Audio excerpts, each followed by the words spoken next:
ang sinumang lingkod bayan ay may tungkulin na pinanumpaan. Nanumpa na maglilingkod ng buong puso batay sa tanggapan na kanyang pamumunuan. Bago ang lahat, mamamayan muna. Ito ang palatuntunang maglalahad ng mga tuwirang impormasyon upang magsilbing gabay ng ating mga nanunungkulan saan mang tanggapan ng pamahalaan para sa kapakanan ng mamamayan. Bago ang lahat, mamamayan muna. Maglalatag ng mga naangkop na payo para sa lahat ng mamamayan na umaasam ng tunay na pagbabago at kaginhawahan sa buhay. Bago ang lahat, mamamayan muna. At ngayon, narito ang inyong lingkod, Cora Alma De Leon.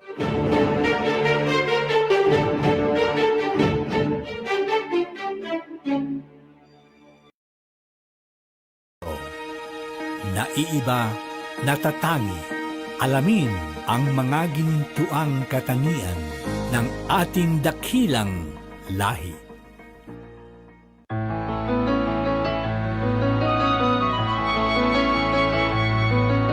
Iba-ibang ating pinagmulahan, sa iisang bayang sinilangan. Mga islang biyaya sa pinagpala, likha ng isang Diyos o bathala. Tinataglay ang dakilang yaman, sa atin binigay ang perlas ng silangan. Gintong lupa't karagatan, kay gandang kalikasan, ito'y sasagipin pangangalagaan. Yan ang Pilipino, mapalad ang lahing ito, likas ang talino, kailangan ng mundo ang Pilipino. Mapagmahal ang lahi ko, may tapang malasakit, kaming mga Pilipino. Mapalad ang lahing ito, likas ang talino, payabunin natin to, ang Pilipino. Mapagmahal ang lahi ko, masipag malikhain, yan ang Pilipino.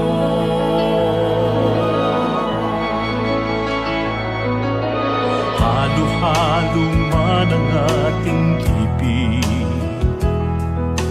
iisa pa rin ang ating lahi. Katotohanan ng kalooban, ating isabuhay. Ako, ikaw, tayo'y magmahalan. Yan ang Pilipino, mapalad ang lahing ito, likas ang talino, kailangan ng mundo ang Pilipino. Mapagmahal ang lahi ko, ay tapang malasakit, kaming mga Pilipino. Mapalad ang lahing ito, likas ang talino, payabungin natin ko ang Pilipino. Mapagmahal ang lahi ko, masipag malikhain, yan ang Pilipino. Mapalad ang lahing ito, likas ang talino, kailangan natin ito, ang Pilipino. Mapagmahal ang lahi ko, ay dapat malasakit, kaming mga Pilipino.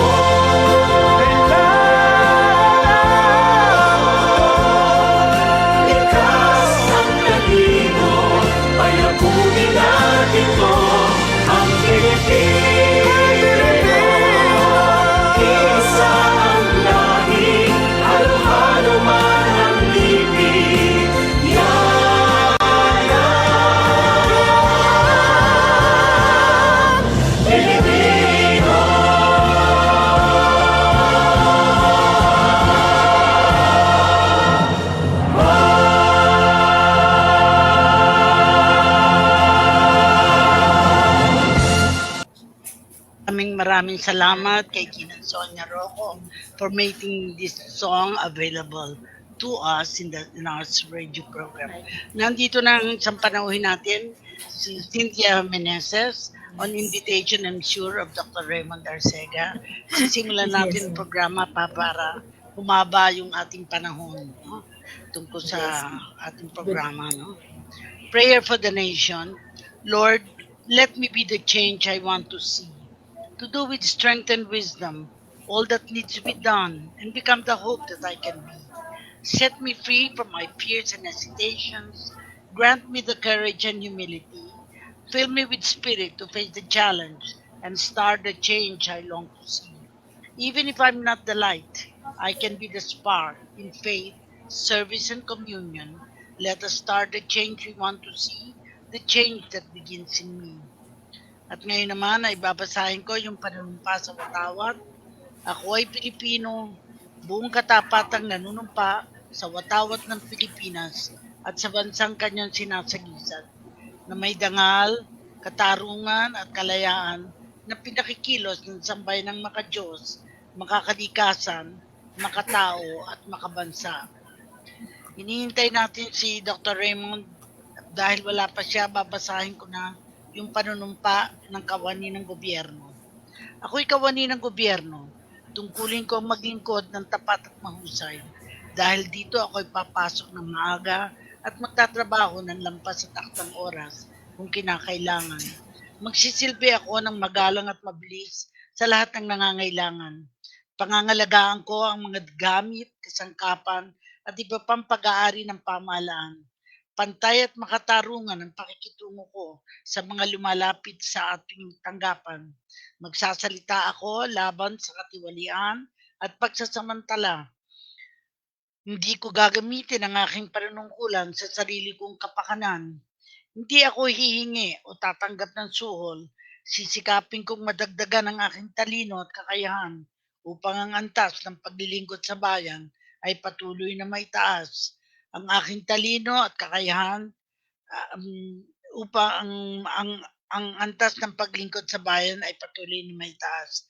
Sapagkat ako isang kawani ng gobyerno at tungkulin ko ang maglingkod ng tapat at mahusay sa bayan ko, at sa panahong ito, ako at ang aking mga kapwa kawani ay kailangan tungo sa isang maunlad, masagana at mapayapang Pilipinas. Sa harap ninyong lahat, ako'y taus-pusong nanunumpa. At katulad ng dati, babasahin ko din yung Unless Someone Cares, dedicated to Dick and Kate Gordon. I don't think our communities will ever be clean and green unless someone cares. I don't believe our government will be good, just, and honest unless someone cares. I don't expect our leaders to be morally upright and politically sensitive unless someone cares. I don't expect a better life for our poor and oppressed people unless someone cares. I don't have the faith that we face a brighter future unless someone cares. I don't feel we will ever realize our dreams and aspirations unless someone cares. I don't know if we will all live our sense of purpose to build a better world unless someone cares. That someone is us, that someone is you and me, that someone is everybody, for we all must care. And today, that someone is Cynthia Meneses. Welcome, welcome. Wala pa sa atin si Dr. Reymund Arcega, pero sisimulan na natin ang ating talakayan. Good afternoon. Yeah, good afternoon, Secretary yes. Cora. Oo.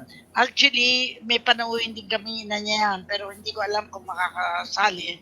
Kung hindi, you have the whole hour with us. Pakilala mo lang, Cynthia, kung sino ka, saan ka pinanganak, sinong parents mo, saan ka nag-aaral, at ano yung naging trabaho mo. Yun ang tanong dapat ni Raymond. Pero dahil wala pa siya, ako na ang nagtanong. Go ahead, Cynthia. Okay. Thank you, ma'am. So I'm Engineer Cynthia Meneses. I live here in Bacoor, Cavite, and I work also here at the Pangatasan ng Lungsod ng Muntinlupa as designated as the Vice President for Administration, Finance and Planning. I have my bachelor's degree at the St. Louis University in Baguio City. And I completed the Bachelor of Science in Industrial Engineering.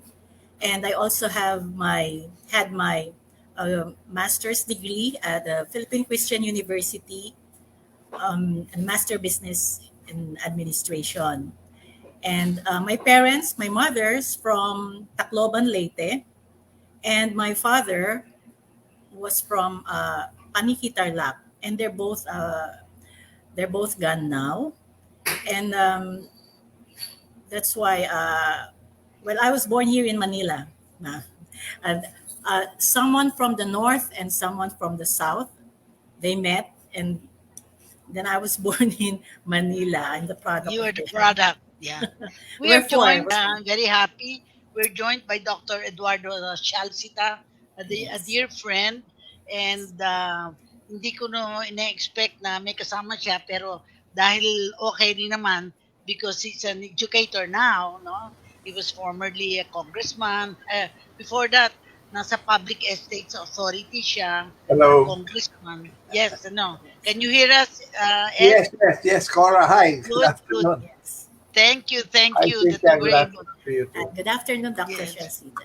yes.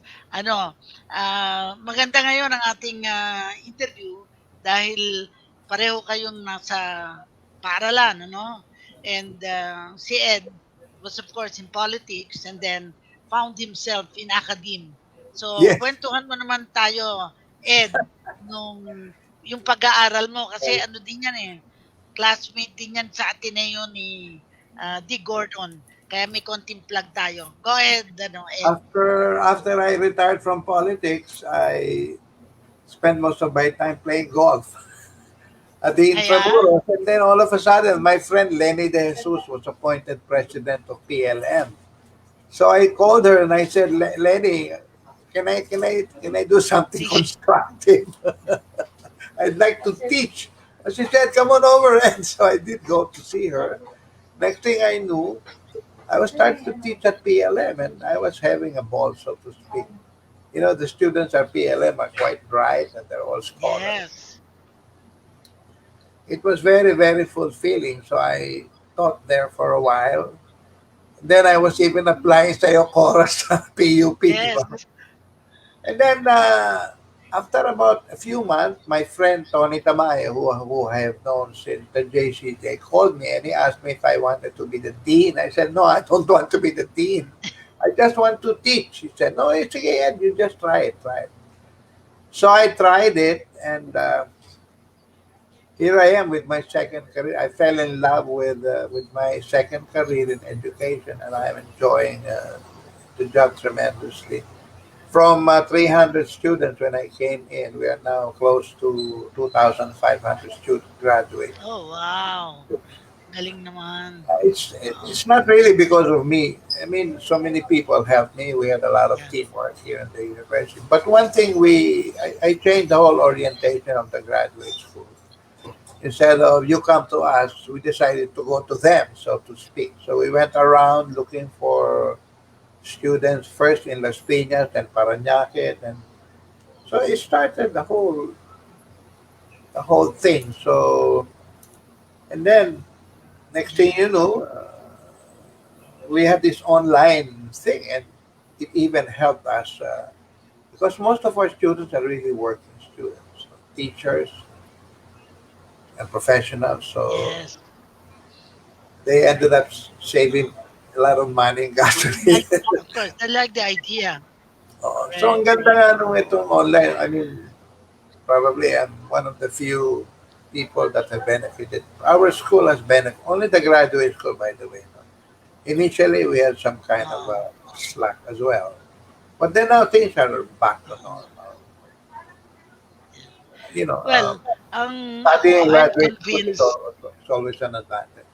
uh, I'm convinced that you develop what you call second careers, di ba? Yung Yes, bang, yes, you that's don't right. continue just because you've been there. And I've seen you, sabi ko nga, nag-public estates authority ka, nag-congressman ka, tapos you went to teaching. To me, very fulfilling ang teaching talaga. Oh, And I absolutely. think fantastic, di ba? To to with the Absolutely. students and to see them learn from you as well. Kasi para sa akin, ang Yes, itinuturo mo about life. that's right. What's Di nice ba? about the graduate school is the students are, because they're mostly working Mature, already, yes.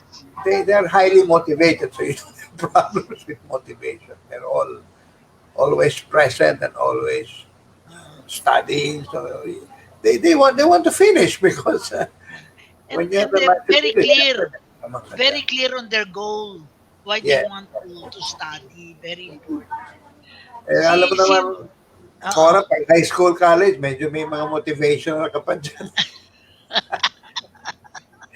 Itong mga Ako nagulat graduate ka when I students, they're saw you. already overly Classmate ba motivated. kayo ni Dick Gordon? Di ko alam na classmate kayo. Di ba But kayo Dick Gordon classmate? and I, actually, we're not classmates. We're fraternity But you were in the brothers. We same belong school. to the same fraternity, UP, Upsilon Sigma. Fraternity. Oo. We were the same batch, so we were initiated together and we developed friendship along the way. I remember when he was first running as university's counselor, I was his aide, so Oo. I was his slave. But I did learn a lot from Dick because at that time he was Yes. really very much exposed to politics. And he was the number one counselor in UP at 19, when was that? Late early 80s, I believe. Oo. So that was how our friendship started. Galing, galing, no. Well, ako naman, I joined Red Cross when I already retired from civil service 2001. Tapos, the Secretary General couldn't hack it nung nagkaroon ng Southern Leyte disaster. So I was asked to pinch it as Secretary General in 2006. Inabot ako ng 3 years. Akala ko 1 year lang kasi elected na ako sa board. Pero, you know, ang feeling ko it was meant to also go back to being Secretary General na inuutusan ka ng board. Utusan ka kapag Oo, Secretary hirap ng General. hirap ng Secretary General ng Red Cross. Yes, yes. But sabi ko nga kay Dick Gordon, sabi ko sa kanya, ang hirap sa'yo, you raise the bar. Pag na-achieve mo na, yung dapat ma-achieve, tataasan niya uli. So you never finish. So Cynthia, siguro you Yes. can react because you're now Vice President, di ba? How do you motivate your people in your area of concern? Kasi mahirap din sa'yo kasi it includes finance. Di ba? It includes finance. O therefore, kailangan may integrity talaga. Pag finance, Yes. alam natin, problema yon. Go ahead, Cynthia. Yeah. You share with us, Yes. with Dr. I was M. newly designated as the VP for Admin, Finance, and Planning. Just I think early last no last year, late last year, and I used to handle three offices: the planning, communications, and quality assurance. But Dr. Arcega really added a lot of offices under my authority. And I think I'm handling 10 offices, and it's really tough. But the reason why every night I really prayed. I really pray that God will give me wisdom, and that because especially last January when there was a surge of the COVID cases, and I was one of those uh, who have been infected by the virus, and so I was quarantined for I think 2 weeks, and so and it's so hard uh, to direct when you're in your online. So really, what I did after that experience, and now I'm having the way of my motivation to them is I meet them individually, yung offices nila. So last week I met with the GSMO, our housekeeping, and do some motivation and sharing with them, assuring them that they are important. They play an important role here in the university, not just being the housekeeping the housekeeping team or the crew, but then they really are important. And so with the HR and then the security. So before I give the meeting, before I hold meetings with them, I really have to prepare myself, and one of which is really to pray and to guide me. And here, I don't have my staff exclusive for the office of the vice president. And as Dr. Arcega told me before, my staff is those heads of the offices. But then all of them have also their respective tasks and duties. So I cannot get their their time. So what I did, whenever I do also I make policies. So I'm the one doing it, and it's really really hard. So I said to my heads, to all the heads under the cluster of the administration, we have to work as a team because I cannot do it alone. It has to be a Team teamwork. effort. No? Yes, a team Team effort effort. for us to deliver what is expected from us. So yeah, until now, I'm still working on it, and well, gradually, I have the feel of it of uh, feeling that really I have that a great responsibility and accountability, even beyond my official hours, and even beyond Monday to Friday, Saturday and Sunday, even I'm at home. My responsibility doesn't end on Friday. It's still uh, Saturday and Sunday, and I have to be sure that the campus is in order, is safe, and no incidents of whatever. Because really, it's we are the support group, and the actresses and the actors are ones from the academic affairs, our faculty, our professors. So as a support group, we really have to support and to do something, especially the facilities and the beautification and orderliness. You know naman, um, Secretary Cora, Dr. Arcega, is so meticulous. Talagang kailangan niya is talagang world class, Serious. high Yes, yes. quality. Yeah, so that's not Yeah. that. Speaking You're of with what? that, Cynthia, you with yes, what Ed, university? What university are you with, Cynthia? Yeah, I'm from the pamantasan ng lungsod ng Muntinlupa. Ah, PLM. okay, Mayor Yeah. First Lady, Jimmy. Yes, Yes, yes, doctor. yes. Yes. Alam mo, Ed, I just wanted to just share you na nasabi ko na yata, no? But when Lito Atienza became mayor, he asked me to be president of PLM, Oh, Pamantasan okay. ng Luzon, Why Mindanao. didn't you But I accept did it? not accept. Yeah, I did not. You know why I didn't accept? I already became Secretary General of Red Cross. I see. So, para naman sa akin, retired na ako. But Oh, talagang missed opportunity I would have wanted because ang ganda ng eskwela ng PLM eh. Kaya nung time niya no, nung time ni Lenny, si Erap na time na ni Erap nung maging president siya. I congratulate the city of Muntinlupa for having the University of Muntinlupa because Yes, it's thank you, not, sir. Oo. not easy to have that. Yes. Uh, And I've been wanting, hopefully in Parañaque we should have that soon. But what we have now there is a city college. But eventually, I think they want to have a university. yes, yes. Congratulations, Cynthia. Please tell Jimmy. Oo. That's really a Thank you, sir. wonderful Thank thing. you. You And know you that know, we conduct classes in the Bureau of Prisons in the I have Muntinlupa. Bureau of And, Corrections. most of them graduated their master's degree. They finished masters in security administration. I was surprised from the University of Muntinlupa.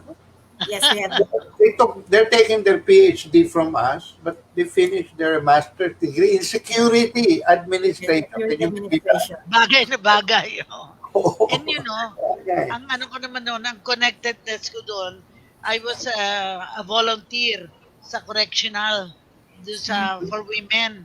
And when si um, Borhal, nagsusulat si Art Borhal visited the facility, he asked ERAP kasi close sila ni ERAP for 10 hindi ko alam kung 10 million o 10B na facility. Kaya naka-acknowledge kami doon si Art Borhal at saka ako nung galing na pera kay President Erap, may magandang tall building na pinagawa doon. Anyway, sabi ko nga, parang connected na si Tono. And, But she's just very young, Cora, compared to the two of us. yes. Well, I would say that How old are you, Cynthia? I'm already 59 years old. My God. We are way Okay na rin. Ay, ako we are naman way 80. beyond your years. Ako 80, no? Pero sa akin, your age is just the right age to prepare for how you want to prepare who you will leave behind. Ako ganun In fact, when I was a regional director, I told my specialist, I'm training you to be all regional directors. And they did. They become bureau directors, they become directors like that.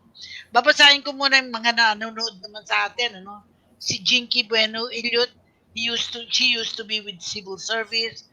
Evelyn Roda, also now in Maryland, also from civil service. Wendy Rebelido Jimenez, mga alaga dito ni Raymond. Si Chi Estabillo Olqueada, good afternoon po, watching from Diliman Preparatory School. And itong si Mabel Roa was my staff in the civil service. Sabi niya, good afternoon, Ma'am Cora. And of course, Meneses, Cynthia Meneses, and Dr. Chalsta. Interesting program today with educators wearing or wore after hats as guests. God bless. Oo, tama. I feel lahat should have the opportunity, whether you work in government or the private sector, to be able to teach. And like I taught in the Ateneo on power ethics and public accountability. At medyo matagal, kaya nga proud na proud ako, naging estudyante ko si Vico Soto, na who's now mayor of Pasig. And naglight na rin si Sonia Rojo. Sonia Rojo was one of my lecturers in my class in Ateneo. Kaya kasi out of 4 hours, I have a resource person for 2 hours, and then I deal with the 2 hours. So palagi akong may other people speaking para ma-broaden yung learning opportunities ng mga estudyante. Pero siguro ang tanong ko ay, anong mga present challenges? Siguro, Ed, because you're now, most of your students are graduate students because they want to go higher, no? Challenge In is position. you have to keep abreast of what's going on, not only current affairs, but you have to continue reading, continue studying, because you have to well, not really much with your students, but what I mean to say, they're studying and you're supposed to be more learned than them. So you're forced to continue studying, reading books and all that sort of. One of the most interesting things I do in my classes, I require my students to give me book reports. No? So I ask them to, on any Yes. Para subject they read. I ask them to pick a book. They make a report. I give you an outline. They come to class. They talk about the book. So if I have 20 students, I'm able to read 20 books in one semester. It's a bit short, but that's the only way you can keep up. I bring my books that they don't likely have. Kasi their library might not have it, but I have this already. Mga padala sa akin, so ginagamit ko. How are the facilities naman in PLM?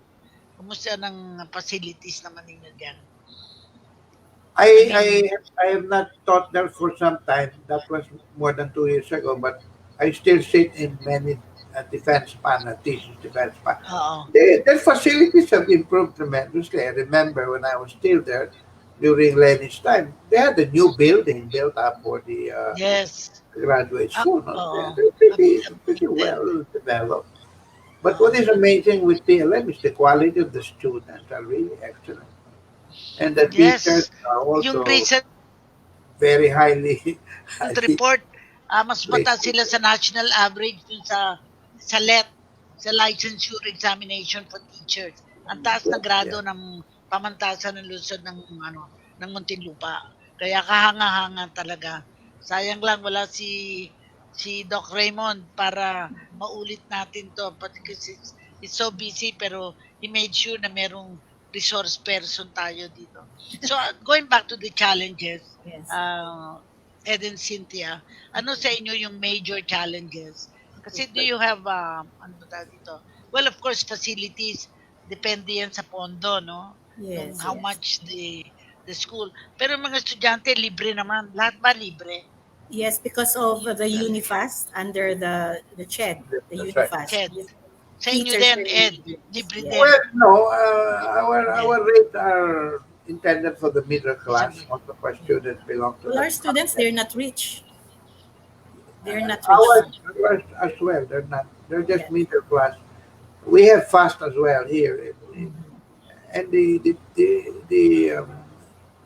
if you're a teacher here, if you teach public school, immediately you get a 50% discount. That's our community service. Thanks to our chairman Tony Tamay, we offer that to all the teachers. The regular rates are very reasonable. They're way below the, shall we say, the elite schools.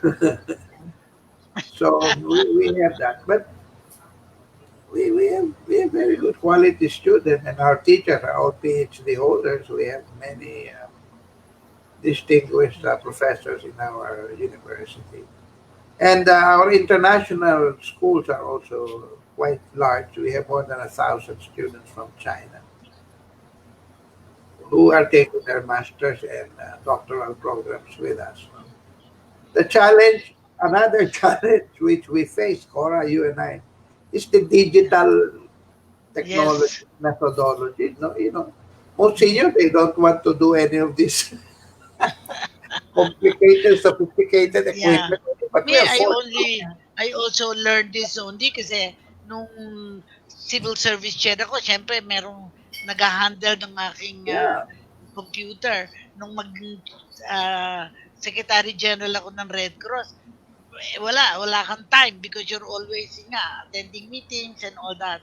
Pero I lately learned we because of the adopted the pandemic. Canvas, no, the Canvas digital technology, which is the base. Uh, We imported it from Harvard, no.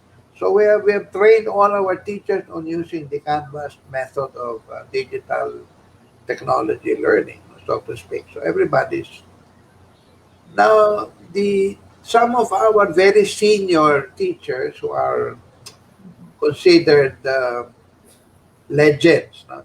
We do not require them anymore to do Yes. the yes. Canvas. We have a few of them are more than 85 years, so we don't require them but we want them because they're legends in their own field. No?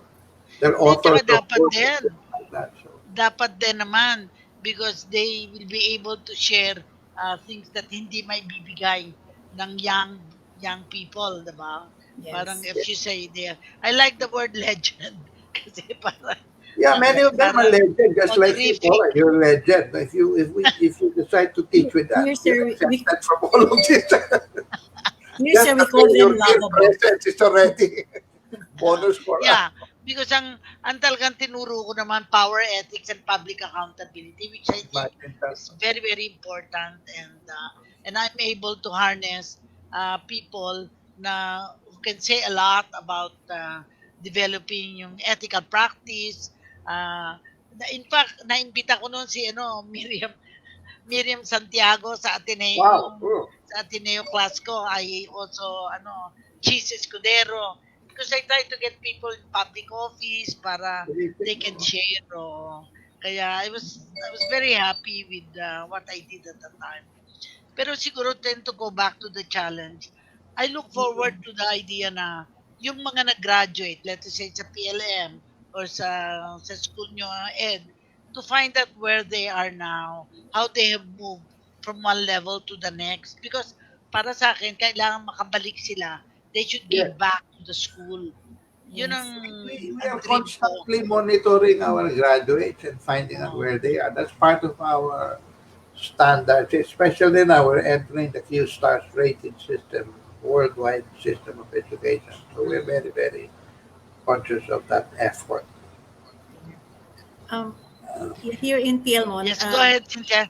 yes, a few minutes ago, before I enter here in the our FB radio, what's Ah, this, Broad Stream, I'm with Dr. Arcega because we had our President's Hour, and we have our aha. student leaders.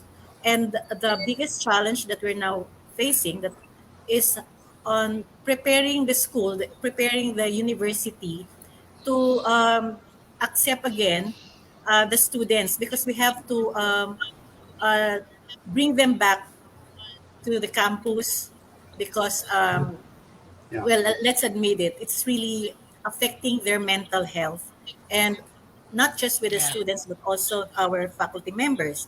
And so Faculty, yes. yes, that's why we have to prepare our school. We have to prepare everything, the classrooms, because for 2 years they were on online or virtual, and it's really tough for us to prepare because even on those 2 years that we were here, okay, and we were also having this difficulty of uh, having this kind of work arrangement because not all of us are here. We are our skeletal force and other arrangement, but we really have to prepare the campus. And you know, Dr. Arcega has this grandiose plan for PL Moon uh, to receive our to welcome our students with confetti, and he wants that with confetti and with band, and just to let them feel that we really miss them. So Welcome. as yes, Welcome. yeah, Yeah. and that of course we have to fix some what's this some classrooms that needs to be fixed. We have to retrofit our classroom, Mm. and well, we cannot accommodate all of them. That's why we have this limited, or we have to pilot the this face to face, because although the CHED doesn't require us a lot of these requirements, but we have to also ask permission from our city government, and they have to come here and to inspect if we really are ready Yes. for welcoming our students. So Mm. maybe just a while ago, the students here are really insisted. Yung iba kasi they wanted still to be online because maybe most of them are still in the provinces. But like Dr. Arcega said, they really we really also would want to meet them here, and so that the faculty na magkaroon na rin ng face-to-face. Kasi it's Mm. really difficult. I think Dr. Shalsita, you also Yes, yes. agree with that. It's really hard. So that's it. And all these changes here entails budget and cost. And you know naman that we are also budget constrained because Tsaka local government kayo eh, support eh, di ba? yes, yes. Mas mahirap ang sitwasyon nila Cynthia actually. But Cynthia is right. We're also having the same problem right now. We are having our own internal debates about the face-to-face. No? Yes. But I'm talking now in behalf of the entire university. All our courses that require laboratories like Yes. medicine and Have dentistry, to be face to face. they already have face Yeah. to face. Yes, Now, that's with right. respect to the graduate school, again, that's a new reorientation. Kasi from the face to face, we reoriented everybody to digital, no? Yes. And just about when we're acquiring a more sophisticated digital learning technology, which is the Canvas way of teaching, Oh. all of a sudden we're now going back to face. So Yeah. we're having our own I- internal debates on when to open, which one to open. Set the criteria. So, the graduate school kasi most of our students are working students. No? So like Yes. I said, most of them would rather have online than face-to-face. In It fact, saves sa them UP a lot noon of- ang klase lang Sabado at Linggo. Yeah. Para wala nang klase ng Monday to Friday. Oo. Ako So naman, that's the challenge. oo. That's the challenge. Oo. What I see right now is really the role of local governments to support their students, to support their citizens in their own areas, no? Kasi right now, ako naman, I'm a member of the Board of Trustees of De La Salle University, St. Benilde. And sa kanila naman, yung meron din silang mga estudyante that have been affected, didn't return to school. So I said, no, you have to follow up why they're not in school because you might lose them 100%. Some of them should be able to be motivated to come back. Baka they have money problems, they have opportunity to ano nga funding support from banks, from the school, etc. Yun ang kailangan isipin kung ano yung problema ng mga estudyante para they can get back to where they were before and help them. So we have about 10 minutes, maybe 5 minutes each. Ed, ikaw muna. 5 minutes, what do you want to share in terms of Well, challenges you have and then good news? The face of education has changed over the years. No? I remember we used to look at our professors and teachers almost as gods. They were the sublime master of everything in this world. But now things have changed dramatically. No? I always tell teachers, we are now the facilitators of learning. Yes. Because learning is available with a push of your finger. You just open your internet and everything you wanted to know about certain subject matter is available. So don't pretend you're the expert of everything because nowadays very few people are already experts in the real sense of the word. Yeah. So you're there to be a facilitator of learning. And I think motivator for And to motivate, of course, greater, people to learn. to go for greater ends. Parang I makita also, nila they can do sometimes more. when we give plenty of assignments on research, for example, because we're very research oriented, people complain. I said, what are you complaining about? You just push a button and all the research information you need is available. During our time, we used to go to the library card, all of Ako these nga, books. sa University of Pittsburgh, hanggang gabi, hanggang alas 11 ng gabi, Mariana, nasa library. Dito mo na yung daliri mo, nagko-complain ka ba? Tingilan mo nga ako dyan. Correct. Cynthia, how about you? Ano pa yung challenge? Bukod sa funding support sa local government. Yes. Ang Muntinlupa, ang sa inyo ba, Las Piñas may funding support din kayo from the local government? Yes, local. No. Well, I don't. The public school in Las Piñas is one of the best education systems in the Philippines. No? They have free education in college, high school. They have a very good college school, the Philemon Aguilar Institute of Technology, which is one of the best. No? We have many students taking their graduate programs with us. No? I know that they're very, very strong in education. Now, as far as the postgraduate is concerned, I don't think there's any yet available, but perhaps sometime in the future they will have that. So many of them migrate to with us. We are the largest school in the southern sector of Manila. Yeah. So many of them become students here, but as I said, because of the orientation of our chairman of the board, Brigadier General Dr. Amayo, if you're a teacher, you immediately get a 50% discount with us. No? And we provide discount, all kinds of discounts. Our employees are all entitled to a scholarship. So for our chairman, education is really a mission almost. And his favorite slogan is character building, is nation building, and it starts with education.